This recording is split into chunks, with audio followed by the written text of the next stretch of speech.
अस्सलाम वालेकुम friends, welcome to classic entertainment channel, जहां हम आपके लिए लेकर आ गए हैं सिलसिलेवार नावल सारिक, जिसको तहरीर किया है जुमर फातिमा ने।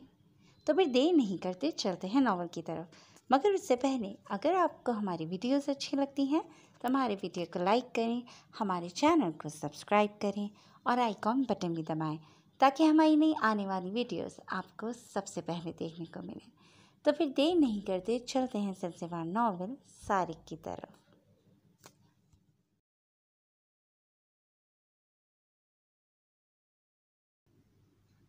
तुम जानते हो तुम क्या कह रहे हो? वो बिल्कुल सचेता होकर उसे देखने लगा।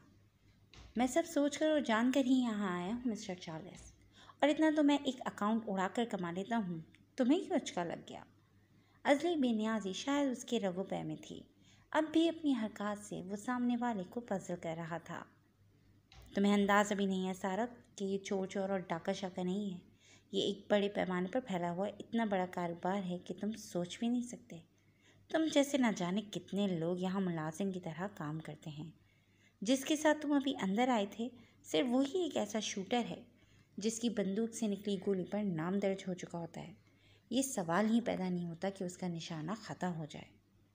वो उसे सीधे स्वभाव अंदाज में बताते हुए शायद उससे मुलाजिम कह रहा था। तो फिर मुझे क्यों जहमत दी? उसने बेनियाजी से बोलकर जूस उठा लिया था। ये इससे बेहतर था कि वो उस लड़की की घूरियों से बच जाता जो जूस ना लेने पर घूरे जा रही थी। जहमत तुम्हें इसलिए दी गई है लेड्रॉन कि हाल ही में तुमने शायद गलती से डेविड कैमरॉन का अकाउंट उड़ा दिया था और परचम लहराने के तौर पर तुम्हारा नाम स्क्रीन पर जगमगाने लगा, सिर्फ ये देखने को कि आखिर ये लेड्रॉन है कौन। ये मुलाकात रखी गई। लेकिन बुलाने से पहले ये भूल गए कि अगर लेड्रॉन गलतियां करता होता तो सलाखों के पीछे होता। उसने जूस ख़त्म करके ग्लास सामने पड़े टेबल पर रखा और उठ खड़ा हुआ। तो फिर अपने बॉस को बता देना कि लेड्रॉन शक्ल का बहुत खूबसूरत और अकल में बेवकूफ़ हरगिज़ नहीं है, जो सिर्फ किराए का टट्टू बनना पसंद करे। तुम लोग मेरे बारे में बहुत कुछ जान गए होगे, लेकिन शायद ये नहीं जानते कि बिजनेसमैन का बेटा हूँ, या बिजनेस करता हूँ या हुक्मरानी। अब तुम चाहो जो करवाओ, यही दो ऑप्शंस हैं तुम लोगों के पास। लेकिन चूंकि हुक्मरानी करने के लिए जैसी सरजमीन मुझे चाहिए वैसे तुम अफोर्ड नहीं कर सकते, इसलिए पार्टनर बनकर मैं अपना एम्पायर खुद खड़ा कर लूँगा। अगर मंजूर हो तो मुझे कॉल कर लेना। इसके अलावा मैं तुमसे दोबारा कभी मिलना नहीं चाहूँगा। वो चला तो चार्ल्स उठकर खड़ा हो गया। क्या तुम इतनी ही बात करके चले जाओगे? तो क्या यहाँ बैठकर तुम्हारे साथ वजीफ़े करवाऊँ? देखो चार्ल्स, मुझे कहानियाँ सुनाना नहीं आती। अब जबकि मेरे इंटरेस्ट का यहाँ कुछ है ही नहीं, तो मैं यहाँ बैठकर झक तो मारने से रहा। और तुम्हारे कमरे में शराब के अलावा मुझे कोई कीमती शय भी नज़र नहीं आ रही जो मेरी तवज्जो खींच ले, जो कि मैं मुंह नहीं लगाता। तो रुकने का कोई जवाब नहीं। उसने मुड़ने की तकलीफ़ तक नहीं की थी। उसके जाने का सोचकर एलन का दिल डूबा था। क्या एक मिनट तुम सुकून से बैठकर मेरी बात सुन सकते हो? सुन तो मैं लूँगा, लेकिन मान लूँ इसका मुझे भी पता नहीं है।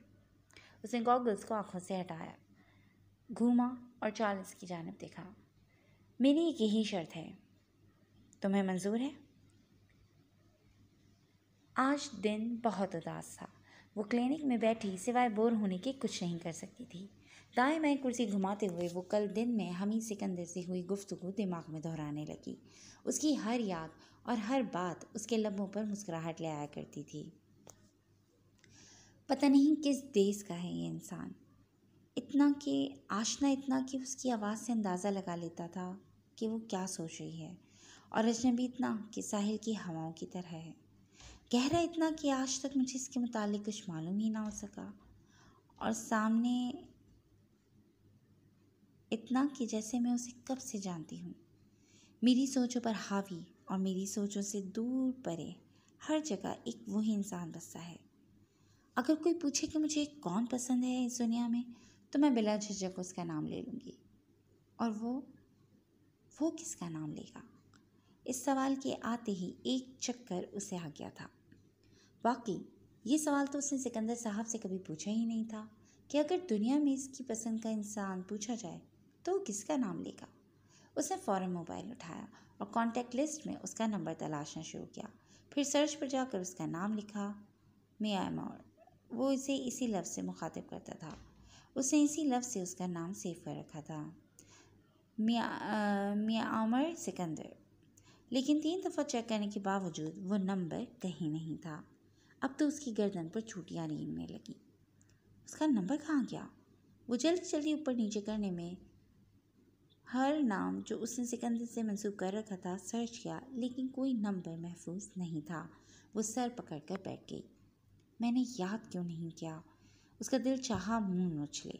ये कैसे मुमकिन था कि एक ऐसा नंबर जिससे वो 3 घंटे बात करती रही हो, वो डिक्शनरी में मिले ही ना। कॉल मैसेजेस व्हाट्सएप हर जगह खंगाल लिया, लेकिन ना ही कोई सिकंदर था, ना ही उसका कोई नाम और नंबर। अभी उसके दिमाग का दही होना बाकी था। वो झट से उठी और क्लिनिक से बाहर निकलती चली गई। उसका रुख अपने फ्लैट की जानिब था। घर आकर वो कैमरा स्क्रीन के आगे बैठ गई और पिछले 1 महीने की रिकॉर्डिंग निकाल निकाल कर देखने लगी। हर वो वक्त जब उसे लगा था कि वो उसके घर आया है, कैमरे में सिर्फ अपने आप को देखकर जो उसे लगा था वो एक ज़ोरदार झटका था। वो कहीं मौजूद नहीं था, ना ही उसे अंगूठी देते हुए, ना ही उसे धमकी देते हुए, ना ही उसे डराते हुए, ना कॉफ़ी पीते हुए और ना ही फूल देते हुए। अब उसके दिमाग में अलार्म बजने लगा था। ये क्या हो रहा है मेरे साथ? ये कौन है? कौन है ये जो मेरे हवासों पे ना होने के बावजूद छा रहा है? उसका चेहरा परेशानी से जर्द होने लगा था। वो स्क्रीन के सामने से उठी और फ़ौरन हॉल की जानिब बढ़ी, जहाँ आते हुए उसने मोबाइल रखा था। फ़ोन उठाया और खड़े खड़े ही कॉल मिला दी। अस्सलाम वालेकुम सर, मैं अबरा मुनीर बोल रही हूँ, आपसे मिलना चाहती हूँ। आखिरी अल्फाज में नमी छुपी थी। गाल एकदम सुर्ख हुए थे। जब्त करते करते वो थक गई थी। हाँ बेटा, ज़रूर मिलें। कब मिला है आपको? स्पीकर से आवाज़ उभरी। अगर आप आधे घंटे में मिल सकते हैं तो मैं आ जाती हूँ। मैं बहुत ज़्यादा परेशान हूँ। समझ नहीं आ रहा कि हो क्या रहा है मेरे साथ। वो रूहान सा होती एक कतरा गाल पर बहा गई। मुड़ी पलकों में कैद आंखें सुर्ख होने लगी थीं। क्या हुआ है बच्चे, रो क्यों रही हो? सर मुझे हेलो सेंसेशंस हो रहे हैं, सेनिशंस हो रहे हैं। मैं खुद से सीन फर्ज कर रही हूँ, लोगों का खुद के करीब। मैं क्या पागल हो रही हूँ? माथे पर अपना नाजुक हाथ जमाए वो बेबसी की इंतहा पर थी। अबरा, आप टेंशन में इस वक्त फ़ौरन मेरे पास आ जाएं, मैं हल बताता हूँ तुम्हें। ओके माय गर्ल, टेंशन नहीं लेनी। जी बेहतर, मैं आती हूँ आपकी क्लिनिक। उसने फ़ौरन हामी भरी। इससे पहले कि वो दोबारा उसे नज़र आता और इससे पहले कि वो समझ लेती कि वो लैडरॉन को देख चुकी है और वो उसे पसंद करने लगा है, वो ये सारे वहम की जड़ को ख़त्म करना चाहती थी। अपना बैग उठाती वो फ्लैट से निकल गई थी। हाजिक अमीस अहमद एनेक्सी से वापस होते ही उसकी जानिब आए थे, जो गार्डन में पौधों की सफाई करवाने में मसरूफ़ था। यस सर, उसने सिल्क कलर का सूट से तंग कर रखा था। फ़ौरन उसकी जानिब आया, जिन्होंने आज काले रंग की कमीज शलवार पहन रखी थी। कनपटी के बाल सफ़ेद थे, आंखों पर नज़र का नाजुक गोल्डन कलर की फ्रेम वाली ऐनक चढ़ा रखी थी, जो उनकी पर्सनालिटी को और ज़्यादा पुरवकार बनाती थी। पहली दफ़ा देखने वाला हर शख्स उनसे मरूब हो जाता था, लेकिन आज तक जिस एक इंसान को उन्हें मरूब करना था वो उनसे ना हो सका। उनका अपना बेटा हमीद सिकंदर। हमीद कहाँ है? मैं नेक्सी गया था इससे मिलने, लेकिन वहाँ तो कोई है ही नहीं। माथे पर बलों का जाल सजाए वो इंतहाई संजीदगी और परेशानी के मिले जुले जज्बात सजाए सरापा सवाल थे। यस सर, वो तो घर में है ही नहीं। यही वजह है कि वो आपको नज़र नहीं आए। वो कल कहीं जाने के लिए तैयार थे, इसी वजह से आपसे मिलने चले आए। उनका कहना था कि शायद फिर कभी मुलाकात ना हो सके, इसलिए आज मिलता जाऊं। वो आपको सलाम पेश करके गए हैं, इस उम्मीद के साथ कि हो सका तो आपसे फिर मुलाकात करेंगे। वो हाथ बांधे अमीस अहमद के सवाल का जवाब देने लगा, जो गुस्से से उसे खा जाना चाहते थे। कहाँ गया है? इस तरह भला कोई जाता है क्या? कुछ बता कर गया है? एकदम से उन्हें परेशानी ने घेर लिया था। नहीं सर, कुछ भी नहीं, फ़कत इतना कि वो जगह इंसान को वापस नहीं आने देती, तो शायद वो भी ना आए। वो हमीज़ का कहा उनके सामने दोहराते हुए बोला। ऐसी कौन सी जन्नत में चला गया है जहाँ उसे अपने बाप याद नहीं आएगी? तुम उसे क्रेडिट कार्ड चेक करवाओ, देखो कौन से मुल्क में है। ज़्यादा दूर हुआ तो अमेरिका तक गया होगा। उससे रब्ता करने की कोशिश करो, और अगर हुआ तो मुझे फ़ौरन बताना।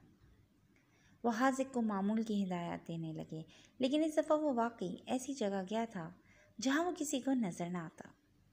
मुमकिन नहीं है सर, उनका फ़ोन ऑफ जा रहा है। मैं कोशिश कर चुका हूँ, उनके आईडी कार्ड्स, एटीएम कुछ भी काम नहीं कर रहा। उसने बताकर अमीस की सारी उम्मीदों पर पानी फेर दिया। हाज़क ये बात तो मुझे उस वक्त नहीं बता सकते थे। वो गुस्से से लाल पीले होते फ़कत उस पर चिल्ला सकते थे। सर, मैं आपको बताना चाहता था, लेकिन आप उस वक्त मसरूफ़ थे, इसलिए मैं बता नहीं सका। वो धीमे लहजे में वजाहत दे गया। तुम अब अपने काम से लापरवाही बरतने लगे हो हाज़क। मैंने यहाँ तुम्हें सिर्फ़ और सिर्फ उस पर नज़र रखने और उसकी हर हरकत की इत्तला देने को रखा हुआ है, और तुम ये एक काम छोड़कर अब सारे करने लगे हो। तुम मुझे बता दो, तुम्हें उसका नमक लग गया है या उससे डरने लगे हो? वैसे भी तुम्हारी बूढ़ी हड्डियों में वो दमखम नहीं रहा जो हमीद सिकंदर को नाक मुँह चढ़ जाने के बावजूद घसीट लाता था। वो अमीस के ताने पर हल्का सा मुस्कराया था। बाज़ औक़ात नमक की कीमत वालिदैन की बजाय बच्चों को अदा की जाती है सर, और वैसे भी जब आपका वफ़ादार हूँ तो आपकी नस्लों तक का अमीर रहूँगा। वो महज़्ज़ब लहजे में बोला था, जिस पर अमीस अहमद के माथे के बल कुछ कम हुए थे। फ़िलहाल तुम मेरे वफ़ादार रहो, क्योंकि इसी में तुम्हारी नस्लों की भलाई है। वो उसका कंधा थपथपाते हुए वापस चले गए। ना जाने अब और कितना इंतज़ार करना था। मेरी एक यही शर्त है, क्या तुम्हें मंजूर है? उसने दो टोक अंदाज में पूछा था। ये बात तो तुम्हें डेविड कैमरॉन ही बता सकते हैं लेड्रॉन। वो शायद उसे टाल रहा था। तो फिर तुम्हें उनकी जगह पर नहीं बैठना चाहिए था चार्ल्स, जब तुम्हारे पास इतना इख्तियार भी नहीं है कि तुम एक छोटा सा फैसला कर सको। वो नाक मुँह चढ़ाते हुए उसकी औकात पर अफसोस कर गया। तुम्हें ये छोटा फैसला लग रहा है? दुनिया की आधी अमाउंट इन्हीं के अकाउंट्स में मौजूद है लेड्रॉन। वो बस सर पीट लेना चाहता था, और ये अकाउंट्स मेरे एक क्लिक पर है। You very well know. वो शायद लाजवाब नहीं होता था। तुम जो ठान लेते हो वो कुछ दिन के लिए डिले करने से कुछ भी नहीं होगा लेड्रॉन। तुम्हें आराम से बैठकर मेरी बात सुननी चाहिए, इसमें तुम्हारा ही फ़ायदा है। वो उसे कायल करने की भरपूर कोशिश कर रहा था। आखिर यही वो शख्स था जो उनके दुश्मन को अकाउंट्स को हैक करने के अलावा उनका सर भी ला सकता था। लाडला लेड्रॉन जो था, उसके कुछ नखरे तो वो उठा ही सकते थे। जानता हूँ चार्ल्स, केस में मेरा ही फ़ायदा है। मैं बगैर किसी फायदे के किसी को अपना मुंह दिखाता भी नहीं हूँ। ये आधा जो मांगा है ये तो मेरी मुंह दिखाई है, बाकी खर्चा वर्चा लेड्रॉन खुद निकाल लेता है। वो मजाक में बोलता उसके ऐन सामने आ खड़ा हुआ। उसने एक भटकती नज़र साथ खड़ी एलन पर नहीं डाली थी, जिसकी खूबसूरती के आगे अच्छे अच्छों की हवा निकल जाती थी। वो बार बार बेचैनी से पहलू बदलती। दिल भी अजीब चीज़ है, कांटों पर आना टकता है, जहाँ लगाने पर भी ज़ख्म और हटाने पर भी ज़ख्म। अब तुम मुझे बताओ कि तुम्हारा क्या फैसला है। वो सोफे पर बैठा तो चार्ल्स को सुकून आया। वो भी पलट कर अपनी जगह जा बैठा। ओके, मैं मान लेता हूँ, और साथ ही एक काम भी बता देता हूँ ताकि तुम यहीं मेरे सामने कर सको। वो मोबाइल उठाते हुए बोला। कहीं तुम्हारी खोपड़ी तो नहीं उड़ानी? उसने मुस्कुरा कर पूछा था, और साथ ही चार्ल्स के तासुरात भयानक हुए थे। एक अकाउंट उड़ाना है, क्या उड़ा लोगे? क्या तुम मुझे चैलेंज कर रहे हो? अबरू उचका कर सवाल पूछा गया। उसकी निगाहों में कुछ तो ऐसा था कि चार्ल्स ने कंधे उचका दिए। मैं ट्रैकर दिखाने के भी पैसे लेता हूँ। हर बात पर शर्त रखता वो शायद उसके इर्द गिर्द बैरियर लगा रहा था। मैं देने को तैयार हूँ। फयाज दिली का मुजाहरा करते हुए वो मुसलसल उस लड़के की जानिब देख रहा था जो अच्छी दुनिया पर छाया हुआ था। तो मुझे कोई एतराज़ नहीं। अब की बार उसने कंधे उचकाए थे। कुछ ही देर में उसका सिस्टम रेडी था। वो जो कब से बेनियाज बैठा उनकी कार्रवाई देख रहा था, अपनी जगह से उठा और सोफ़े की दाएं जानिब से घूमकर बाहर आना चाहा, जिसकी एक जानिब सोफ़ा था और एक साइड पर टेबल, और इन दोनों के दरमियान में रास्ता बंद किए खड़ी एलन। उसने सवालिया निगाहों से एलन को देखा। क्या रास्ता छोड़ेंगे आप मोहतरमा, क्योंकि मुझे यहाँ से गुजर कर आगे जाना है। वो उसे ढिठाई से सादा देख कर बोले बगैर न रह सका, जो उसे तब से घूरे जा रही थी जब से वो यहाँ आया था। वो खामोशी से साइड पर हुई, लेकिन उसकी निगाहें उसकी पुश्त पर गढ़ी जा रही थीं। वो सिस्टम के नज़दीक गया और जाते साथ ही यूएसबी निकाल दी। चार्ल्स, एक बात याद रखना, मुझे डबल क्रॉस करने की कोशिश हरगिज़ मत करना, क्योंकि जितने मेरे पास मसले के हल होते हैं इतने ही मसले को खड़ा करने के तरीके। कहीं ऐसा ना हो जिस जाल में तुम मुझे फंसा रहे हो उसी में चूहे की तरह फंस जाओ और गल सड़ कर मर जाओ। और दूसरी बात ये, जो कैमरे लगे हुए हैं ना, इनको हटा दो, क्योंकि ये इस वक्त से नहीं चल रहे जब से मैंने यहाँ कदम रखा है, और ना ही ये चलेंगे। वो सीट पर बैठते ही उन्हें यकीन दिला गया था कि एक हुनर ही कामयाबी की निशानी नहीं होता। इंसान जब तक अपनी 6 हसियात बेदार ना ही करता वो कामयाब नहीं होता। ओह ग्रेट, तो इन लोगों का डाटा हैक करना है। क्या मैं पूछ सकता हूँ कि इनके घर तुम्हारे किस अब्बा के करतूत पड़े हैं? वो मुसलसल कीबोर्ड पर उंगलियां चला रहा था। चार्ल्स को तो ये भी सही से नजर नहीं आता था कि वो कब किसकी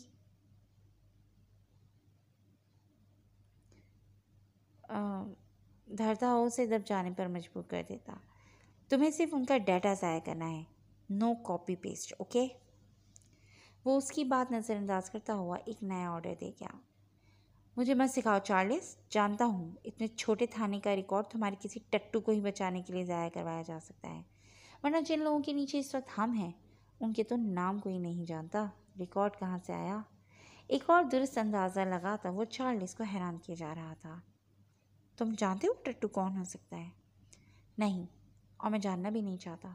मेरी भला से जो मर्जी हो, लेकिन मेरा डाटा आइंदा किसी को दिया तो तुम्हारी एक एक फाइल मीडिया पर ज़रूर आ जाएगी, इसलिए मुझसे होशियारियाँ ना करना। वो कुर्सी को पीछे की जानिब घसीटता उठ खड़ा हुआ। अब काली स्क्रीन पर लैट्रॉन जगमगा रहा था।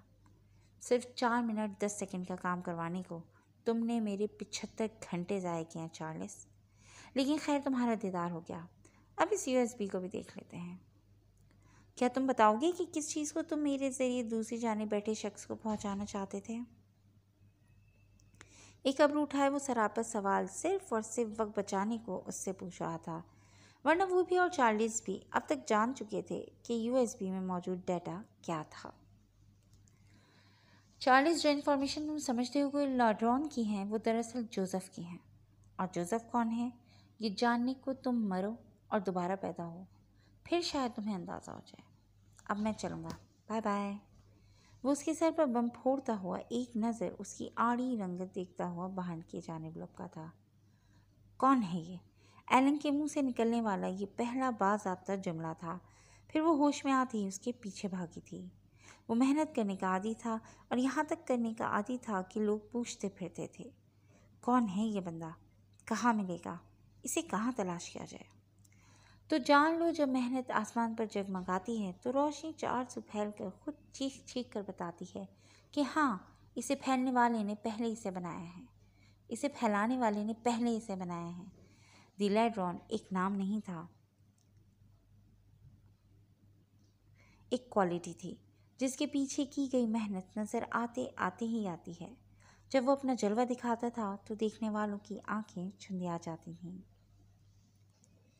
अबरा जैसे ही फ्लैट का दरवाज़ा खोलकर बाहर निकली, सामने ही 2 आदमी उसकी फ्लैट का दरवाज़ा खटखटाने को तैयार थे। उसने अचंभे से उनकी जानिब देखा क्योंकि वो पुलिस यूनिफॉर्म में थे। जी बोलें? उसने सवालिया निगाहों से इन्हें देखते हुए गुफ्तगू में पहल की। आप मिस अबरा मुनीर हैं? सवाल पूछकर वो उसे जांचती निगाहों से देखने लगे। जी हाँ, मैं ही हूँ। मैं डीएसपी तलाले हैदर हूँ, माजरत के साथ, लेकिन आपको हमारे साथ इसी वक्त थाने चलना होगा। उसके अंदाज में उजलत और साथ साथ सख्ती भी थी। किस लिए? हैरत और हिज्जत से उसने पूछा। लैड्रॉन की पर्सनल सेक्रेटरी होने के तौर पर आपको तफ्तीश के लिए थाने चलना होगा। वो ठहर गया और सख्त लहजे में लफ्ज़ पीसते हुए बोला, मैं किसी की सेक्रेटरी नहीं हूँ, आपको शायद कोई बहुत बड़ी गलतफहमी हुई है। उनके अल्फाज सुनते ही उसके तो पैरों तले से ज़मीन ही निकल गई थी। उसने दोनों की आंखों में देखते हुए अपनी सफाई पेश की। गलतफहमी? क्या मैं शक्ल से बेवकूफ़ लगता हूँ जो आप मुझे गलतफहमी का चूरन चटाकर वापस भेज देंगी? उसने अपने चेहरे की जानिब इशारा करते हुए कहा, जिसे देखकर वो बिल्कुल कह सकती थी कि वो बेवकूफ़ नहीं था। देखें तलाल साहब, मैं बता चुकी हूँ कि मैं किसी लैड्रॉन की सेक्रेटरी नहीं हूँ और मैं इस वक्त बेहद परेशान हूँ। आपका बहुत बड़ा एहसान होगा अगर इस वक्त आप मुझे तंग ना करें। वो परेशानी से उसे यकीन दिलाते हुए बोली, लेकिन शायद उसका मूड बिल्कुल भी उस पर यकीन करने का नहीं था। परेशान आपको होना भी चाहिए, क्योंकि जिस इंसान का साथ आपने चुन लिया है वो आपको हनीमून पर सिर्फ और सिर्फ जेल की कार कोठरी में ही ले जा सकता है। वो इंतहाई बदतमीजी से बोला। जमाल, इन्हें लेकर आओ, और अगर ना आए तो हथकड़ी लगाकर घसीट लाना। आखिर को लेडरोंग को भी तो पता चले कि तलाल हैदर इतना बेखबर नहीं है। आई नो तुम्हारा जेल में होना इससे बर्दाश्त नहीं होगा और सर के बल मेरे पास हाजिर हो जाएगा। वो अपनी बात मुकम्मल करते हुए बेनियाजी से मुड़ा। उसे किसी की परवाह नहीं थी। उसे सिर्फ और सिर्फ लेडरोंग चाहिए था, और इस शादी को पकड़ने के लिए और इस चाबी को पकड़ने के लिए अब्रा मुनीर एक मछली साबित होने वाली थी। वो नहीं आएगा सर।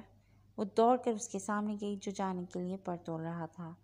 क्यों नहीं आएगा? उसे तुम्हारी परवाह नहीं, या फिर बेगैरत है? वो अंगारे चबाते हुए ये भी ख्याल नहीं रख रहा था कि उसके सामने एक लड़की खड़ी थी। मुझे सिर्फ इस वक्त तुम्हें यहाँ से ले जाना है अब्रा मुनीर, और इस वक्त का इंतजार करना है जब वो मेरे सामने आएगा। बहुत सताया है उसने मुझे, अब एक और लम्हा भी नहीं। आई समझ? उसकी आंखों में देखते हुए वो उसका सांस खुश कर देने को काफ़ी था। इतनी सख्त सूरत जो पत्थरों को मात दे दे। आज से पहले उसने किसकी देखी थी, लेकिन वो बेबस होने के साथ साथ मजबूर भी थी।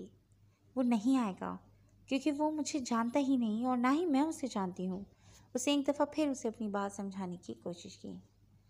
बहुत अच्छी कोशिश है अदाकारी की, लेकिन मैं बहुत ही मजबूत सबूतों के साथ यहाँ आया हूँ अब्रा साहिबा।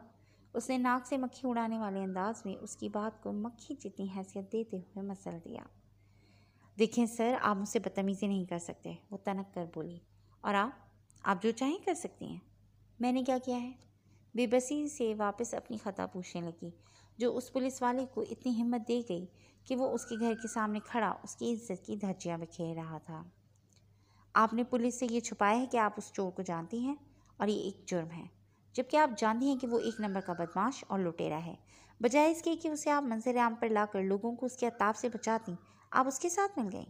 अब मजबूरन हमें आपको ले जाकर ही उसे सामने लाना पड़ेगा, और अगर आपने पुलिस के साथ कॉपरेट ना किया तो उसके नतीजे में पुलिस की जानिब से की जाने वाली कार्रवाई की जिम्मेदार आप खुद होंगी। वो उसे किसी सूरत रिलीफ नहीं देना चाहता था। मैं सब जानती हूँ, लेकिन मैं उसे नहीं जानती। वो अपनी बात पर डटी रही। जमाल, इनसे कहो कि हमारे साथ चले। मैं किसी ड्रामे का हिस्सा नहीं बनने वाला, ना ही इनकी आंसुओं का मुझ पर कोई असर हो रहा है। हाँ, एक वीडियो बनाकर इस चोर की तरफ भेज दो ताकि जल्द हाजिरी लगवाए। वो उसे यक से नज़रअंदाज करते हुए जमाल को मुखातिब करते हुए बोला, मैं कह रही हूँ ना कि नहीं जानता वो मुझे। अब की बार आवाज़ में ऐसा ज़रूर कुछ था कि तलाल हैदर पुरसोच निगाहों से उसे देखने लगा। तो फिर वो पोस्ट किस लिए और गार्डन रोड पर किसके साथ घूम रही थी तुम? बोलो। आप मेरे साथ चलें, आपको सब मालूम हो जाएगा। ए लो, यानी हम आपके थाने चलें? क्या लेडरोम का आस्ताना भी है जहाँ हम हाजिरी दिए बगैर वापस नहीं जा सकते? थाने नहीं, क्लिनिक, डॉक्टर हमजा की क्लिनिक। आपको आपके सारे सवालों के जवाब वहीं से मिल जाएंगे। वो तलाल का जहरीला तंज पी गई। क्यों? लेडरोम क्या वहाँ तुम्हारा इंतजार कर रहा है? अगर वो वाकई मुझे जानता होता ना, तो एक हड्डी तुम्हारी ज़रूर तोड़वा देती। वो ये फ़कत सोच ही सकी थी। वो अगर मुझे जानता होता तो आपकी मुलाकात ज़रूर करवाती, लेकिन यहाँ तो मैं मुफ्त में ही मारी गई हूँ। वो बड़बड़ाती हुई उसके पीछे चलने लगी, जो शीशा उसके कानों में उंडेले अब आगे आगे चल रहा था। उसके अल्फाज के चुनाव से ही वाज़ेह था कि वो किस कदर उससे एलर्जिक था। वो कमरे से निकलते ही मोबाइल ऑन करता कुछ निकालने लगा। सामने का सीन देख देख कर उसकी रगें दंग गई, रंग सुर्ख हुआ था। वो पूरी स्पीड से चलता हुआ बस उस फ्लैट के बाहर पहुंच जाना चाहता था जहां वो तलाल हैदर खड़ा उसकी जानिब देख रहा था, जिसकी जानिब देखने वालों की आंखें वो निकाल लेने में एक सेकंड न लगा था। वो उससे ऊंची आवाज़ में बात कर रहा था, जिससे बात करने वालों की वो गोयाई छीन लेने में उसे कोई मसला ना होता। तुमने बहुत गलत कर दिया है तलाल हैदर। मुझे बिल्कुल अंदाज़ा नहीं था कि तुम इतनी जहालत दिखाओगे, वरना मैं भी देखता कि तुम वहाँ तक कैसे पहुँचते हो। वो गुस्से से मुट्ठियाँ भेजते कदमों तले ज़मीन को रोंदते हुए बढ़ता गया। कॉटेज से बाहर निकला और गाड़ी की जाने बढ़ गया। रेत में पाँव धंस रहे थे। वो गाड़ी में बैठने लगा था कि उसे लगा जैसे उसकी दाईं टांग में सुइयां चुभ गई हों। ऐसा महसूस होने के बाद 30 सेकंड में उसकी हालत दर्द से ख़राब होने लगी थी। एलन, जो उसके पीछे भागते हुए आई थी, वो देख चुकी थी कि उसके साथ कोई ना कोई मसला पेश आ चुका है। वो दौड़कर उसके करीब आई। तुम ठीक हो? वो ठीक हरगिज़ नहीं था। नहीं, रसल वाइपर ने काट लिया है मुझे। I need. वो अपनी बात मुकम्मल ना कर सका था। तुम्हें फ़ौरन अंदर चलना चाहिए, वो काफ़ी ख़तरनाक होता है, देर करने पर जान भी जा सकती है। वो उसे खड़ा करने लगी, जो टांग को मजबूती से पकड़ कर बैठा हुआ था। कुछ हिम्मत करो, अंदर जाते ही तुम्हें ट्रीटमेंट मिल जाएगा और कुछ दिन के आराम के बाद तुम बिल्कुल दुरुस्त हो जाओगे। बस इतनी सी हिम्मत। अभी उसके बाद दरमियान में ही थी कि उसे ज़ोर की उल्टी आई। उसकी कंडीशन ख़राब होती जा रही थी। जख्म से भी खून रसने लगा था। आंखें ज़ोर से बेचे वो उसकी मदद से उठ खड़ा हुआ। एलन के पीछे आने से गार्ड्स भी पहुंच चुके थे। मेरी मदद करो, इसे सांप ने काट लिया है, फ़ौरन मेडिकल रूम में लेकर जाओ, मैं इसे अभी आती हूँ। उन्हें हिदायत देती हुई उनके पीछे चलने लगी, जो उसे बाजों से पकड़े दोबारा अंदर ले गए। मेडिकल रूम में पहुंचे ही एलन उसका पायचा उठाए उसका जख्म देखने लगी। 5 मिनट में ही सोजिश बढ़ने लगी थी। चेहरा जर्द पड़ने लगा। तुम रिलैक्स रहो, मुझे बर्फ़ दो जल्दी, और एंटीवेनम भी। 753 नंबर धारीदार और रिसल वाइपर था। इसी के मुताबिक एंटीवेनम लाना। वो उसे हिदायत जारी करती उसका जख्म दिल से नीचे किए हुए थी। कुछ देर में ही जी उसकी मतलूबा अशिया को लेकर वापस आया। वो इंजेक्शन तैयार करती उसके करीब आई। मुझे ये इंजेक्शन लगाना है, क्या मैं लगा लूँ? उसे मुंदी आंखें खोली। वो तकलीफ़ में था लेकिन उठ बैठा। नहीं, मुझे दो। मुश्किल से 2 अल्फाज अदा करते हुए उसने हाथ बढ़ाकर इंजेक्शन उसके हाथ से ले लिया और ख़ुद ही लगाने की कोशिश करने लगा। ये गलत जगह नहीं लगना चाहिए लेड्रॉन, वरना तुम्हारे हाथ पैर गुब्बारे की तरह फूल जाएंगे और तुम्हें मरने में थोड़ी सी देर लगेगी। वो उसे खुद से कोशिश करते हुए बोली, फजूल बातें मत करो।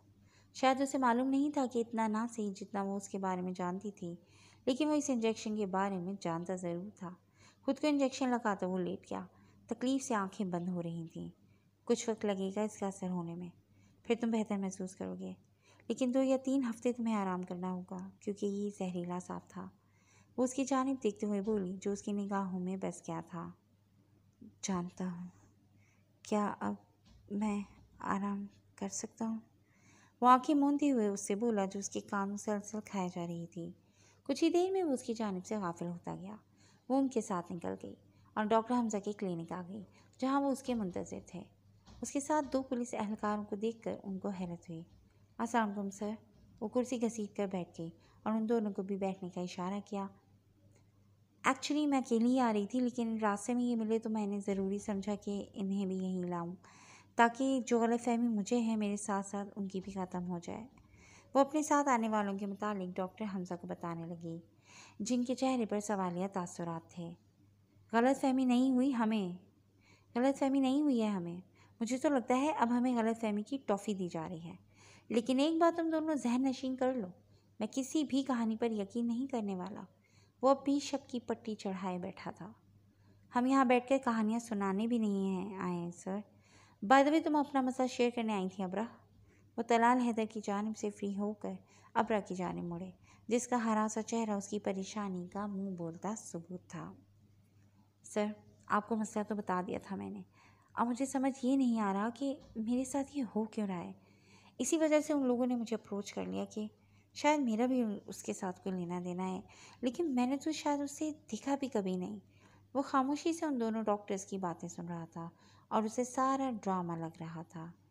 डॉक्टर साहब, ज़रा मुझे बताएंगे कि कौन सी बीमारी है जिसमें इंसान दूसरे इंसान की शक्ल, अक्ल और करतूत तक फेसबुक पर पोस्ट कर देता है, जबकि बकौल उनके इन्हें ये तक मालूम नहीं कि वो है कौन, कैसा नज़र आता है।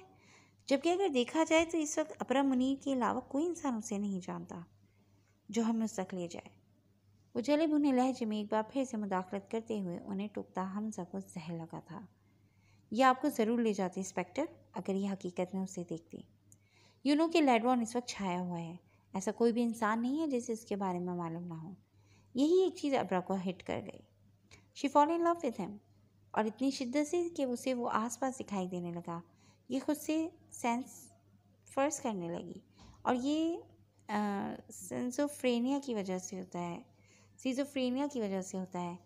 शिज़ोफ्रेनिया एक नफ्सियाती बीमारी है। दुनिया भर में तकरीबन 1% अफराद किसी एक वक्त में इससे मुतासर होते हैं। इस बीमारी की शरह औरतों और मर्दों में बराबर है। शहरों में रहने वालों को इस बीमारी के होने का इम्कान गाँव में रहने वालों से ज़्यादा होता है।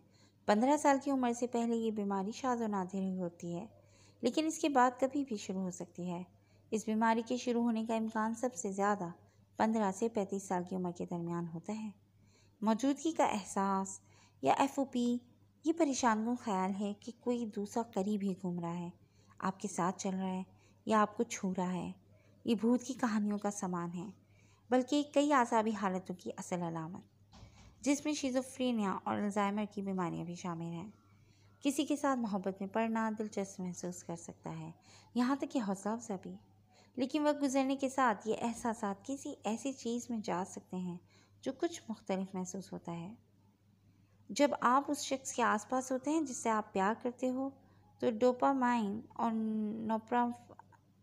नोरपेनेफ्रिन में इजाफे से एहसासात पैदा होते हैं, जो कि खुशी का एहसास हो सकता है, घटियापन हो सकता है, आसाबी जोश हो सकता है, जोशो खरोश भी हो सकता है, जैसा कि अबरा के साथ हुआ। उसे देखने की लगन, उसे जानने की कोशिश, इन तमाम चीज़ों ने मिलकर उसके ज़हन पर असर डाला और बदले में ये खुद से उसे अपनी निगाहों में अपने सामने फ़र्ज करने लगी। अगर आपको किसी शय या इंसान की गैर मौजूदगी में वो शय या इंसान नज़र आने लगे, या तन्हाई में जब आसपास कोई भी ना हो आवाज़ें सुनाई देने लगे, तो इस अमल को हेलुसिनेशन कहते हैं। शिज़ोफ्रेनिया में सबसे ज़्यादा मरीज़ को जिस हेलुसिनेशन का तजुर्बा होता है, वो अकेले में आवाज़ें सुनाई देना है। मरीज़ के लिए ये आवाज़ें इतनी ही हकीकी होती हैं जितनी हमारे लिए एक दूसरे की आवाज़ें होती हैं। उनको लगता है कि ये आवाज़ें बाहर से आ रही हैं और कानों में सुनाई दे रही हैं, चाहे किसी और को ये आवाज़ें ना सुनाई दे रही हों। हो सकता बाज़ मरीज़ों को चीज़ें नज़र आने, खुशबू महसूस होने या ऐसे लगने कि जैसे कोई इन्हें छू रहा है कि हेलुसिनेशंस भी होते हैं, लेकिन ये निस्बतन कम होते हैं। वो गौर से डॉक्टर हमज़ा की बातें सुनता रहा। मुझे कभी ऐसा महसूस नहीं हुआ कि वो मेरी दिमागी इख्तरा है। वो मुझे हमेशा अपने पास मौजूद लगा, लेकिन कई दफ़ा एक जगह से गायब हो जाने के बाद वो मुझे नज़र नहीं आता था। डॉक्टर हमज़ा खामोश हुए तो अपने खदशात को हकीकत होता देखकर अबरा बस यही कह सकी। वो मुसलसल अपने नाखूनों को खुरचने में मसरूफ़ थी। मुझे तो ये सब ड्रामे के सिवा कुछ नज़र नहीं आता। तलाल की सुई अभी भी वहीं अटकी हुई थी। आपको यकीन दिलाने को मुझे क्या करना होगा, क्योंकि इस वक्त मैं खुद अपनी बीमारी से बहुत परेशान हूँ। ऊपर से आप मेरी परेशानी में इजाफा कर रहे हैं। वो उसे घूरते हुए शिद्दत से चाह रही थी नाम वो शख्स वहाँ से गायब हो जाए। आप जिस शख्स को देखती हैं उससे आपने पहली दफ़ा कहाँ देखा? जो एक शक्ल आपको नज़र आती है, क्या आप उसे जानती हैं? अपने दिमाग में आते सवाल का जवाब वो अबरा मुनीर से चाहता था। आखिर वो शख्स कौन था जो अबरा के साथ ग्रे टाउन में नज़र आया था? जी हाँ, उसका नाम हमीद सिकंदर है। मैं पहली बार उसे कैफ़े में मिली थी। वो अब भी अपने नाखूनों को देखती हुई परेशान से लहजे में जवाब देती, शायद कुछ सोचने में मसरूफ़ थी। क्या उस कैफ़े में जा सकते हैं हम? उसका अंदाज़ और उसके अल्फाज मैल नहीं खाते थे। लहजे में तंज का अंसर नुमाया था। बिल्कुल, क्यों नहीं, मैं साथ चलने को तैयार हूँ और आपको वो वाला टेबल भी दिखा दूँगी जहाँ पहली मर्तबा मैं उससे मिली थी, जिसे मैंने लेड्रॉन की शक्ल देकर अपने सामने फ़र्ज करना शुरू कर दिया। कुछ ही देर में वो तीनों डॉक्टर हमज़ा के साथ वहाँ मौजूद थे। CCTV फुटेज निकाली गई। वो एक अलग थलग टेबल पर बैठा हुआ था। थोड़ी देर बाद वहाँ अबरा आकर बैठ गई। अब हम ये कैसे पता चलाएंगे कि ये बोल क्या रहे हैं? एक और मसला मुंह फाड़े खड़ा था। आपको स्पीच रीडिंग नहीं आती क्या? अबरा ने एक अबरूद चढ़ा कर पूछा। उसका अंदाज इतना तंजिया था कि तलाल के दिल ने जल कर खाक होना चाहा। यानी कुछ आता नहीं और मुंह उठाकर आ गए। मैं ना ही बहरा हूँ और ना ही गूंगों का उस्ताद। ज़रूरी नहीं है कि मुझे स्पीच रीडिंग आती हो। एक पुलिस ऑफिसर हूँ। तंज का जवाब तंज से दिया गया था, लेकिन वहाँ परवाह किसे थी? वो तो हमीद सिकंदर को देखे जा रही थी, एक दफ़ा दोबारा से परेशान हो जाने को तैयार। आखिर वो इतनी बड़ी बीमारी का कैसे शिकार हो गई थी? वो कितने वक्त सोता रहा, उसके साथ क्या होता रहा, उसे कुछ मालूम नहीं था। दरमियान में कहीं उसकी आँख खुलती तो दर्द से फटता सर उसे ज़्यादा देर आंखें वार रखने की इजाज़त नहीं देता था। एंटी वेनम लेने के बाद उस पर बुखार का गलबा था। कभी कभी उठकर उल्टी करते उसे अपना आप इंतहाई बेबस मालूम होता था। वो चाहता था कि जल्द ठीक हो और वापस जाकर उस तलाल हैदर की गर्दन मरोड़ दे, जो अबरा के घर तक बगैर किसी वारंट और लेडी पुलिस के पहुंच गया था। उसने बेहतरीन प्लान बनाया था, लेकिन उसे अभी ये मालूम करना था क्या है वो प्लान कामयाब हुआ है या नहीं, और नहीं के चांसेस नहीं थे। लेकिन जिनसे मोहब्बत हो उनके लिए तमाम एहतियाती तदाबीर इख्तियार करने के बाद भी दिल में डर रहता है, और इस वक्त वो इसी डर के ज़ेर असर था। वो गुनूदगी को जब भी धकेलता उसे एक चेहरा नजर आता जिसके लिए वो फिक्रमंद था। एलन मेडिकल रूम में दाखिल हुई। उसकी नज़र उसके सभी चेहरे का तवाफ करने लगी थी। वो ज़िंदगी में इतने लोगों से मिल चुकी थी कि अब उसे लगता था कि दुनिया की शायद आधी आबादी के मर्दों को वो जानती होगी, लेकिन उसने कभी खुद को किसी का इतना गर्विदा नहीं होने दिया था। लेकिन ये लम्हों का खेल था या फिर किस्मत की सितम ज़रीफ़ी। उसका दिल गलत जगह पर अटक गया। वो उसकी आंखों का निगार हुआ जाता था, इत्र बेनीसिया बनकर उसके वजूद को अपने असर में ले लेता था। रश्क शुरू सीमिया से बढ़कर इस इंसान की कदर मंजिलत उसके नज़दीक थी। लबों पर गहरी मुस्कुराहट के साथ वो मध्यम रोशनी में उसके चेहरे को बगौर देख रही थी, जो उसकी मुस्कुराहट पर कुछ दंग होता उलझा था। वो उसके माथे को करीब से देखी गई। जाने क्यों उसका मन उसके माथे को चूम लेने को मचल उठा और बेखुदी में उसके माथे पर अपने यख बस्ता लबों से बोसा दे गई, जो उसकी इस कदर जसारत पर साकत हो गया था। लबों का रखना ही था कि वो उसे पीछे धकेलते हुए बिभराता। ये क्या बदतमीजी है? बिखरते हवासों में उसने एलन का धुंधला चेहरा देखते हुए इंतहाई गुस्से से कहा था, जो उसके गुस्से से भरे लहजे को मीठे घूंट की तरह पी गई थी। मैंने क्या किया है? मैं तो बस तुम्हारा टेम्परेचर चेक कर रही थी। वो चेहरे पे मासूमियत लाए उसे टकटकी बांधी देख रही थी, जो लबों को भेजे उसका बेबाक अंदाज देख रहा था। तुम लबों से छूकर टेम्परेचर चेक करती हो? वो माथे भी शक्नों का बल लिए तने हुए चेहरे के साथ बोला था, जिसका उस पर खातिर ख्वाह असर नहीं हुआ। हर किसी के लिए ये तरीका नहीं होता लेड्रॉन, वो ढीठ बनकर अपने दफा में बोली। एक बात मैं तुम्हें क्लियर कर दूँ एलन। वो जारहाना अंदाज में बिस्तर के नज़दीक खड़ी एलन के करीब गया, जो उसे अपनी जानिब आता देखकर गड़बड़ा के 2 कदम पीछे होती दीवार से जा लगी थी। मेरी ज़िंदगी में वो ख़ास मुकाम मैंने एक ख़ास औरत को दे दिया है, इसलिए अब मेरी ज़िंदगी में किसी की गुंजाइश नहीं निकलती। So just stay away from me. वो शोला बार नज़रों से उसे देखते हुए बोला, जो सफ़ेद पड़ते चेहरे के साथ उसे देख रही थी। जब भी अपने आसाब पे काबू पाते हुए एक बार फिर बोली, वो ज़रूर तुम्हारी अम्मा रही होंगी, तब शायद गुंजाइश भी ना हो और ज़रूरत भी, लेकिन अब तो मामला और है लेड्रॉन। मुझसे खूबसूरत लड़की तुम्हें कहाँ मिलेगी? वो लेड्रॉन के इनकार के बावजूद ढीठ बनी उसे शौक और मायने खेज निगाहों से देखते हुए बोली। शायद उसे अपनी खूबसूरती, अपनी काबिलियत और अपने एहसासात का बहुत मान था। मुझे तुम जैसी खूबसूरत लड़की नहीं चाहिए। आते जाते थे बनकर जो डॉक्टर, कभी वो बेहया हो गए देखते देखते। मुझे तुमसे केयरफुल रहने की तलकीन कर रहा है मेरा दिमाग। यू नो, केयरफुल रहने की तलकीन हमें हमारा मज़हब भी करता है। मौत बरहक है, सरप्राइज़ है, ये दिमाग में बिठाकर। सो इसलिए हम दूर रहते हैं गुनाहों से, फितनों से और हसीनाओं से। मैं तुम्हारी औकात नहीं बताऊंगा, क्योंकि इससे मेरी तज़लील होगी। इस वक्त उसका दिल फ़कत ये चाह रहा था कि वो खींच कर एक थप्पड़ उसे रसीद कर दे, जो मोहब्बत जैसे पाकीज़ा जज्बे को भी बदबूदार कर रही थी। तुम खुद को बहुत नेक समझते हो ना? वो अपनी इज़्ज़त अफजाई पर जले तासुरात लिए फुंकारते हुए बोली। नहीं, मैं ख़ुद को हयादार समझता हूँ। उसके अल्फाज जल्दी पर तेल डाल गए थे। वो अपनी बात को लपेटता दोबारा बेड पर बैठ गया। यकीनन अब कभी उसकी हिम्मत नहीं होने वाली थी कि वो उसके करीब आती। वो तन फन करते हुए बाहर निकल गई। एक सवाल मैं दोहरा दोहरा कर थक गया हूँ। वो स्क्रीन से नज़र हटाकर अबरा की जानिब घूमा, जो फुर्सत से शूट देख रही थी। वो दिन, वो वक्त कितना खूबसूरत था जब हमीद सिकंदर उसे पहली दफ़ा मिला था। उसने नज़र घुमाकर तलाल को देखा, जो न जाने किस सवाल की बात कर रहा था। किस सवाल का जवाब रह गया तलाल साहब? मेरा तो नहीं ख्याल कि इसकी वीडियो को देखने के बाद और डॉक्टर हमजा की गवाही के बाद आपके किसी भी किस्म का सवाल बाकी नहीं रहना चाहिए था। उसने गहरी निगाह तलाल हैदर पर डाली, तेज़ लहजे में एहतजाज कर डाला, जो ख्वामख्वाह ही उसके पीछे पड़ गया था। वो तो खुद परेशानी के आलम में बस अपनी सोचों से बचती फिर रही थी।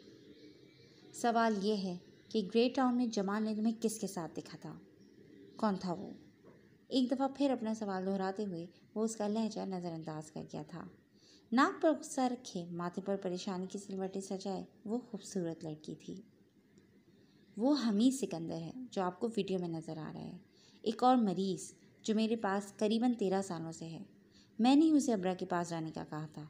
मुझे उस वक्त मालूम नहीं था कि अब्रा किसी जहनी बीमारी का शिकार हो चुके हैं। शायद वहीं पर आपकी नज़र उन दोनों पर पड़ी होगी। डॉक्टर हमजा ने जमाल की जानिब देखते हुए कहा तो जमाल ने सर इस्बात में हिलाया। क्या यही शख्स अब्रा मुनीर के साथ जमाल? उसने जमाल से पूछा। जहनी कैफियत पर गंदगी का शिकार थी। मामला मज़ीद ख़राब होता जा रहा था। जी हाँ सर, यही था।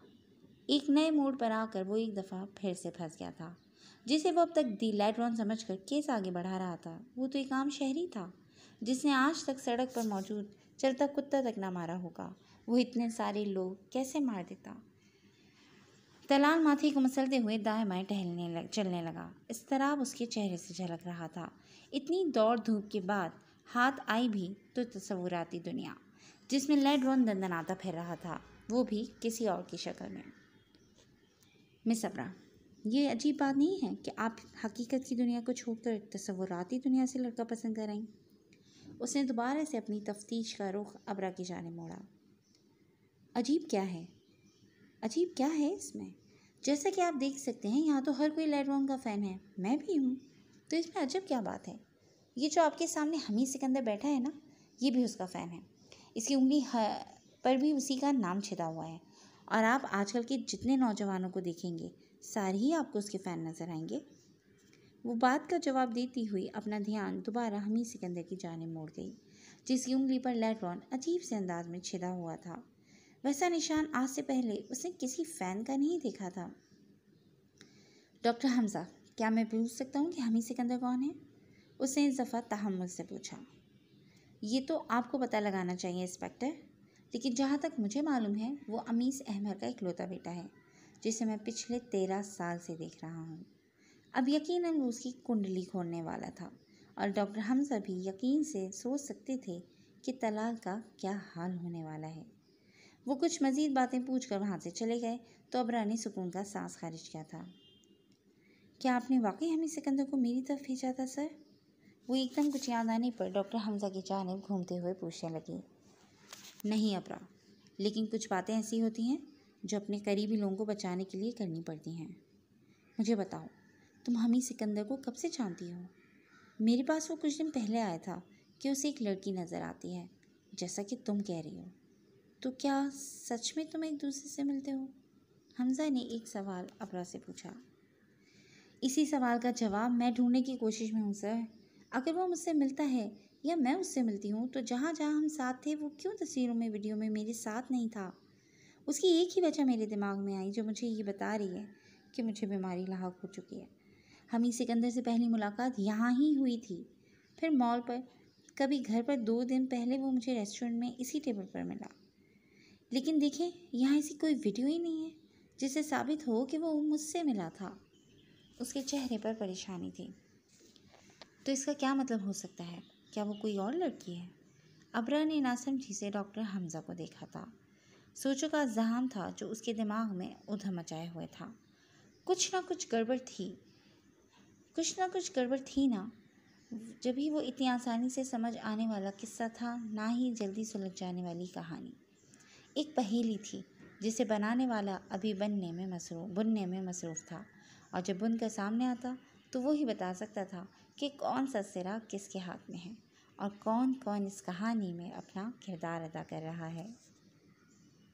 कहानी को समझने के बाद पहेली को सुलझाया जा सकता था, और अभी कहानी अधूरी थी। 23 जनवरी 2020। आज 3 दिन बाद वो चार्ल्स के रूबरू था, जो शिद्दत से उसके ठीक हो जाने का इंतज़ार कर रहा था। क्या तुम अभी चले जाओगे, जबकि मुझे सख्ती से ऑर्डर मिला हुआ है कि तुम्हें कहीं ना जाने दूँ? जब तक कि तुम मुकम्मल तौर पर सेहतयाब ना हो जाओ। वो उसकी बिताबी देख रहा था, लेकिन अगर वो सारक वहाँ से चला जाता तो कहीं ना कहीं उसकी ज़ात को ख़तरा लाक हो जाने वाला था। एक तो वो उसकी बात नहीं मान रहा था, उसकी शर्त वो नहीं मान सकता था। मसला बड़ा और उसकी सोच छोटी थी। वो अब एक तवील कमरे में बैठे हुए थे। कुछ फासले पर 4 अफ्रीकी हाथ बांधे मौद्दब से खड़े हुए थे। लाइनों में लगे सोफों पर आमने सामने बैठे हुए वो मुसलसल उसके तासुरात जानने की कोशिश कर रहा था कि अब आगे का लाया अमन उसने क्या सोच रखा था। परतों पर परत चढ़ाए वो लेड्रॉन 100% शक किए जाने के काबिल था। वो क्या सोच रहा था, क्या करने वाला था, इसकी रिपोर्ट पेश करनी थी, और ये तभी हो सकता था जब वो खुद इस बात से वाकिफ होता। लेकिन फ़िलहाल तो ऊँट किसी करवट बैठता नज़र नहीं आ रहा था। देखो चार्ल्स, आज तक मैंने सही मायनों में अपने बाप की भी नहीं मानी, तो मुझसे दूर बैठे हुए एक ऐसे शख्स की बात कैसे मान लूँ जिसे मैं जानता तक नहीं, जिसके बारे में मुझे मालूम नहीं कि मुझे उसकी कितनी बात माननी है। वही भैंस की एक टांग, उसे मनाना मुश्किल काम था। वो अब भी चार्ल्स की मानने वाला नहीं था। देखो लेड्रॉन, अगर तुम हमारे काम में हाथ ना डालते तो कतई तौर पर हमारा तुमसे कोई लेना देना नहीं था। लेकिन अब जब तुम हमें मिल चुके हो, हमें देख चुके हो, हमारे ठिकाने के बारे में जान चुके हो, तो इनकार सिवाय तुम्हारी जान की कीमत के और कुछ नहीं होगा। चार्ल्स, उसकी भड़कती आवाज़ में पुकारे गए नाम के शोले आंखों से निकलती चिंगारियों समेत चार्ल्स तक पहुंचे थे। तुम अगर ये समझ रहे हो कि एक नन्ही सी धमकी देकर तुम लेड्रॉन को यहाँ कैद कर लोगे, तो याद रखो, भेड़िए को कोई कैद नहीं रख सकता, और जो रखता है खतरा उसके अपने सर होता है, भेड़िए के नहीं। एक बात और, शायद तुमसे मुझे समझने में गलती हो गई है। इस वक्त इस कॉटेज में इतने तुम्हारे हाथ में नहीं हैं जितने मेरे हैं, इसलिए जो गेम खेलनी है ज़रा संभल कर खेलना, क्योंकि तुम साजिशें करके गेमें खेलते हो, लेकिन लेड्रॉन चाल चलता है जिसके बाद सारे मोहरे बसात से बाहर निकल जाते हैं। लेड्रॉन को धमकी देना बच्चों का खेल नहीं है, याद रखना, क्योंकि मुझसे सिर्फ एक बार बताता हूँ, फिर दोबारा सुनने को आदमी नहीं रहता। वो इंग्लिश में इस कदर सर्द अंदाज में बोला था कि चार्ल्स को सोचना पड़ा कि उसने क्या गलत बोला था। उसकी सुर्ख पड़ती आंखों में एतमाद के घने बादल देखकर उसने आसपास निगाह दौड़ाई तो सारे के सारे लोग उसे अपने दुश्मन नजर आए। कहीं वो इशारा करे और उसके आदमी उसकी ज़िंदगी का घेरा तंग कर दें। उसका मूड फौरन नरम हुआ। मेरे कहने का वो मतलब नहीं था लैड। आई स्वेयर मैं तो हुक्म की तामील कर रहा हूँ। मैंने जहाँ तुम्हें नुकसान पहुँचाने के मकसद से हरगिज़ नहीं बुलाया। हम तो तुमसे एक डील करना चाहते हैं जिसमें तुम्हें भी फ़ायदा हो और हमें भी। सारक की निगाहें उसकी बदलती ज़बान की चाशनी को खूब पहचानती थीं, लेकिन उसने जाने दिया। आखिर परिंदा फड़फड़ाने के बाद ज़मीन की जाने भी आता है। वो जितना ऊंचा उड़ लेता, लेकिन वो उसे धोखा नहीं दे सकता था, क्योंकि वो प्लानर था। प्लानर कभी नाकाम नहीं होता। और वैसे भी if he had problems he had as many solution as he had. उसके पास मसाइल थे तो सर के बालों जितने उसके हल भी थे। चार्ल्स, इस दफ़ा तुम्हारी ज़बान की फिसलन को मैं माफ़ करता हूँ, लेकिन अगली दफ़ा माफ़ करने की कोशिश भी नहीं करूँगा, क्योंकि मेरे पेशे में रहम का लफ्ज़ मसाए का ख़ैज़ लगता है। जब तक इंसान वहशी ना बने अंडरवर्ल्ड में नाम नहीं बनता। अब जबकि मेरा नाम चमक रहा है तो 2-3 बड़े बड़े शिकार मुझे बुलंदी पर पहुंचाने को काफ़ी होंगे, और जैसा कि तुम तो जानते हो, तुम्हारी परवाह किसी को नहीं होगी ना, छोड़े गुंडों को और ना ही पुलिस को। वो सच कह रहा था। चार्ल्स निगाहें उठाए उसकी आदत पर फरिश्ता हुआ। वो सच बोलता था और वो भी मुंह पर। इस बात से एग्री करता हूँ लेड्रॉन, और हकीकत मानकर ही एक इंसान अंडरवर्ल्ड की दुनिया में कदम रखता है कि आज से उसका कोई नहीं रहा। लेकिन मैं एक बात बताना चाहूँगा तुमसे, जिसके साथ डेविड कैमरॉन खड़ा हो जाता है उसके पास दुनिया की एक अजीम ताकत आ जाती है, जिसके बाद उसे नन्हे कीड़ों से डरने की ज़रूरत नहीं पड़ती। अपनी नीली आंखें उसकी अंबर आंखों में गाड़े चार्ल्स उसे कीड़ा कह गया था। वो चंद लम्हे चार्ल्स की निगाहों में देखता रहा, फिर सोफे की आर्म पर अपनी कोहनी टिकाई तो आसीन पीछे हुई। बांस की टेटू की झलक नजर आने लगी थी। यही तो बात है चार्ल्स, तुम इस वक्त किसी कीड़े से मुखातिब नहीं हो। You are currently facing a scatter brain. तुम इस वक्त एक बाजीगर के सामने हो। जो कीड़े मकोड़ों को चोंच में दावे बुलंद आसमानों तक ले जाता है, लेकिन जब वो अपनी औकात दिखाने लगते हैं तो उस बुलंदी से ज़मीन पर फेंकने में बाज 1 सेकंड नहीं लगाता। या फेंक देता है या मसल देता है, लेकिन दोनों सूरतों में मौत उसका मुकद्दर बन जाती है। औकात से बाहर निकलना हर किसी को नसीब नहीं देता। ये सिर्फ बाज का हौसला है, आसमानों की हदबंदी, जिसका कुछ बिगाड़ नहीं सकती। बाज असल में सामने आ जाए तो कैसा महसूस होता है? चार्ल्स इस वक्त वही महसूस कर रहा था। चीते का जिगर चाहिए, शाहीन का तजस्सुस, जी सकते हैं बेरोशनी दानिश व फरहंग, कर बुलबुल व ताऊस की तकलीफ से तौबा, फ़कत बुलबुल फ़कत आवाज़ है, ताऊस फ़कत रंग। वो उर्दू में बोलता उसे मज़ीद कंफ्यूज कर गया। तुम क्या बोल रहे हो? उसका दिल अजीब सी बेचैनी और बेतरतीबी से धड़कने लगा था। तुम्हारी तकलीफ से इनहराफ और अपनी शख्सी क़ुव्वत का एतराफ़। आखिर में ज़रा सा मुस्काया। उसे अपनी बात पसंद आई थी। अब मैं चलता हूँ, वो बात को लपेटते हुए बोला और उठ खड़ा हुआ। तो तुम मेरी बात मानने से इनकार कर रहे हो? उसे शायद यकीन नहीं आया था कि एक इंसान उन्हें भी इनकार कर सकता है। मेरा ख्याल है मैं तुम्हें लिख कर दे देता हूँ। वो मुड़कर उसे तंज़िया लहजे में उकताहट शुदा अल्फाज का मलगूबा उसके चेहरे पर मलता हुआ बोला और सख्त चिड़चिड़े मूड के साथ बाहर निकल गया, इस अज़म के साथ कि अब कोई रसूलवाय पर उसे नहीं रोक सकता था। 26 जनवरी 2020 रात के तकरीबन 12 बज रहे थे। तलाल अपने ऑफिस से निकला। उसका इरादा घर जाने का था। आने वाली सुबह में उसने हमीद सिकंदर से मिलना था। वो क्यों लैला के आसपास दिखाई दे रहा था, जबकि वो मजनू भी नहीं था। काली घोर रात के सर थपेड़ों में तलाल बरहम सा चलता हुआ अपनी गाड़ी की जानिब कदम उठाते हुए दरवाजे तक पहुंचा। गाड़ी का दरवाज़ा खोला। अंदर बैठने ही वाला था कि एक सख्त हाथ उसके लबों पर जम गया। नथनों से टकराती बू से वो कतई नावाकिफ नहीं था। जानता था कि कुछ लम्हों में वो बेहोश हो जाएगा, लेकिन कोई उसे क्यों पकड़ना चाहेगा? इन सारी सोचों के दरमियान वो मुसलसल हाथ पैर हिलाता खुद को छुड़ाने की भरपूर कोशिश कर रहा था, लेकिन कुछ ही देर बाद उसका वजूद पकड़ने वाले के बाजू में झूल गया। वो बेहोश हो चुका था। उसने उसे कंधे पर उठाया और एक सिमट चला गया। गली के मुड़कर वो एक सुनसान जगह पर आ गया। वहां पहुंचकर उसकी टांगें बांधी, फिर बाजुओं को पुश पर बांधा, होठों के दरमियान पट्टी कसी। वो ये काम फुर्ती से कर रहा था। अपना काम निपटाकर वो सीधा खड़ा हो गया। उसने ब्लैक जैकेट पहन रखी थी, जिसका हुड उसके सारे चेहरे को छुपाए हुए था। मजीद उस पर एक मास्क था, अजीब सा, जिसकी मिलती जुलती तशबीह भेड़िया थी, लेकिन वो सिर्फ भेड़िए जैसी शक्ल का मास्क नहीं था। काली ही बूटों में कैद पाँव उसे बांधकर पीछे हट गए। तुम्हें बताने को इशारा काफ़ी रहेगा तलाल हैदर कि लेडरॉन तुमसे गाफिल नहीं है। एक गलती तो मेरे कदम को गिनने में कर दी तुमने, दूसरी अब्रा मुनीर के घर जाकर कर दी। दिल तो चाहता तुम्हारा ही एक अदद मुंह नोच लूँ, जिसे उठाकर तुम बेधड़क उसके दरवाजे पर चले गए। तुम्हारी आंखें नोच लूँ जो उसे घूर रही थी, तुम्हारी ज़बान नोच लूँ जिसके ज़रिए तुम उसे बातें सुना रहे थे।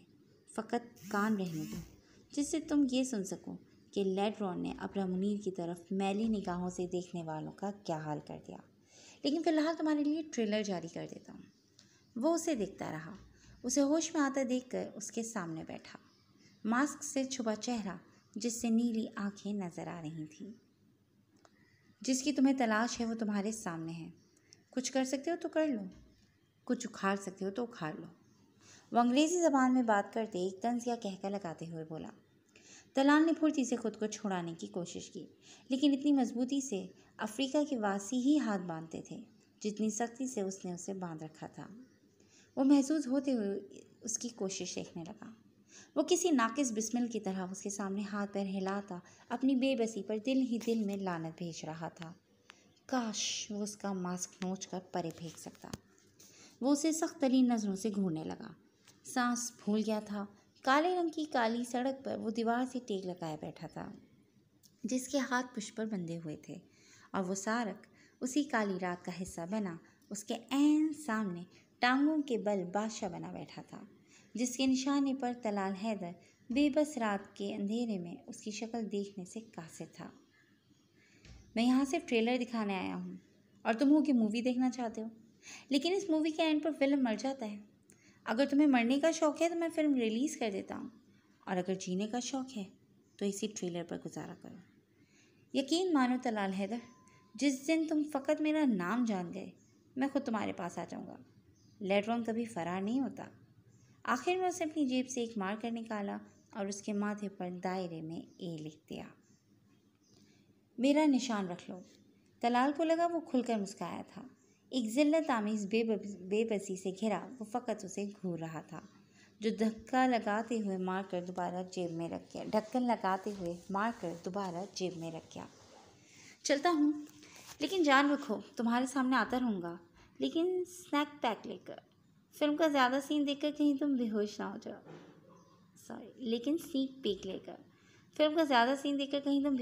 जाओ। क्योंकि लेडरॉन हद से ज़्यादा हिफ्ज़ान सेहत के ख़िलाफ़ है। उसने तलाल का गाल थपथपाया और अपने कदमों पर उठ खड़ा हुआ।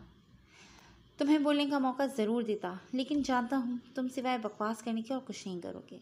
और इस बकवास का पहला सवाल होगा कि मैं कौन हूँ, और इसका जवाब है इंसान। वो खुद ही अपनी बात पर हंसा। मोटी, भारी, मर्दाना, खूबसूरत आवाज़। उसका जादू नगरी से कोई वास्ता नहीं था, लेकिन वो इंसान कमाल का सहरतारी कर देता था। कभी लम्हों में साधु बनकर सामने आ जाता और कभी लैंडलॉर्ड की औलाद बनकर दूसरों को उंगलियों पर नचा देता। लेकिन दोनों कामों में माहिर वो इंसान न जाने असल में क्या था। वो घूमा और गली को पार करता चला गया। अंधेरी रात में अंधेरा बन गया। द मिस्टीरियो, उसके दिल की आवाज़ तो मुँह पर आकर दम तोड़ गई। वो एड़ी चोटी का जोर लगाता, फिर भी वो जिस एतमाद से चलकर गया था, वो जानता था कि कभी उस तक नहीं पहुंच सकेगा, जिसने उसे उसके थाने के ज़माने से उठाकर एक गली को अपना थाना बना लिया था, जिसके एक कोने में अब सलाखों के बगैर तलाल हैदर कैद था। जैकेट में हाथ डाले गर्दन अकड़ा कर चलते उस शख्स की छवि उसकी आंखों की पुतलियों में रक्सा थी। अब्रा मुनीर को अब रंजीदा नहीं रहना चाहिए था। वो उसका बदला ले चुका था। अगली सुबह वो मेंढक की तरह फुदकता हुआ रोड तक आया था, जहाँ एक आदमी की मदद से तलाल उन रस्सियों से आज़ाद हो सका था जो उसने तलाल की गिरद लपेटी थी। सबसे पहले उसने माथे से वो निशान हटाया था जो रात उसके माथे पर बनाकर माथा झुलसा गया था। रात भी सर्दी में बैठे रहने से उसकी अच्छी खासी तबीयत खराब हो चुकी थी, लेकिन अब अज़्म सर चढ़कर बोलने लगा था। उसे हर हाल में हमीद सिकंदर से मिलना था।